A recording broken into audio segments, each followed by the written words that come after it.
The Los Angeles Lakers may have just found their missing piece in De'Andre Ayton. De'Andre Ayton was signed this offseason after being bought out by the Portland Trail Blazers. Ayton was the first pick in the 2018 NBA draft by the Phoenix Suns. He played 5 seasons in Phoenix before being traded to Portland as a part of the Bradley Beal trade. Portland held on to him for 2 seasons, but waived him in order to have one more roster spot and play a little bit more of Donovan Clingan and a little bit more of Young Hansen. Uh, Ayton has been good in his NBA career, just not great. And with his large contract that Phoenix gave him, he had to be dumped to Portland, and eventually Portland decided they would rather play Donovan Clingan more and have a roster spot than play the older De'Andre Ayton, who doesn't really fit the timeline.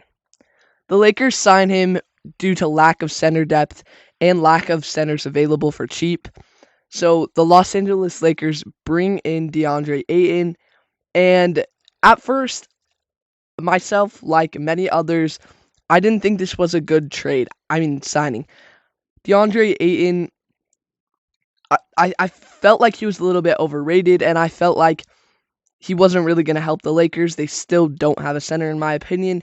However, my opinion has changed a bit. DeAndre Ayton actually fits Luka Doncic a lot. DeAndre Ayton does not stretch the floor very much, which is usually a problem in today's NBA. However, Luka Doncic has thrived with centers that don't stretch the floor. In Dallas, he had Daniel Gafford and Derek Lively. Both centers did not stretch the floor very well, but they were able to make it to the NBA Finals. And while they didn't win versus a very, very good Boston Celtics team, Luka Doncic has shown that he can play with centers who don't stretch the floor. Now, if I'm going to be honest, that Dallas team had more depth. LeBron's older, so he's not the greatest second star at this point. And that Dallas team, I think, in my opinion, was still better than this Lakers team. However, DeAndre Ayton could be really, really good for the Lakers. And with his new contract, he could actually be valued in the NBA. The reason he had almost no value for the Phoenix Suns, almost no value for the Portland Trail Blazers, is because of his contract. $30 million a year was way too much for his production, but a mere $10 million a year is a little bit more reasonable and could give him a real spot in the NBA going forward to become a more Zach Collins type center who just bounces around the league but still plays meaningful backup center minutes.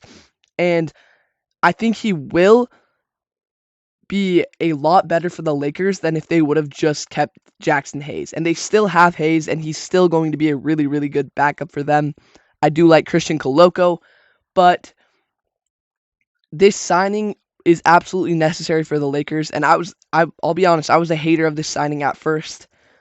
But now I think that it could really help the Lakers go on a run this postseason, and I don't think they will because of how good the Western Conference is, because of how old LeBron is. And I'm not saying LeBron's going to be bad this year because he's proved us wrong every season. Every season we think he's going to regress, but he really hasn't regressed much other than he has a lot more load management at that point. And I don't know if Luka Doncic, Austin Reeves is enough by itself to win a ton of games. Luka Doncic, when the Mavs were banged up a lot last season, the Mavericks, not last season, but the season before, the Mavericks fell to the 10 seed and missed the playoffs. And that was actually 2 seasons before, sorry. But Luka Doncic isn't enough by himself to make the playoffs. They're going to need, at the trade deadline, they're going to probably need to find more options for Maxi Kleber's contract, for Gabe Vincent's contract, and maybe even Rui Hachimura and go on a swing. I don't think they should trade for a star because in today's NBA that just doesn't work.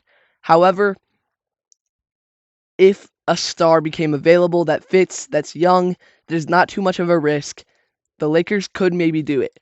They don't have a lot of assets, so it's going to have to be a lower end star. But they could potentially throw in Dalton Knecht, Austin Reeves.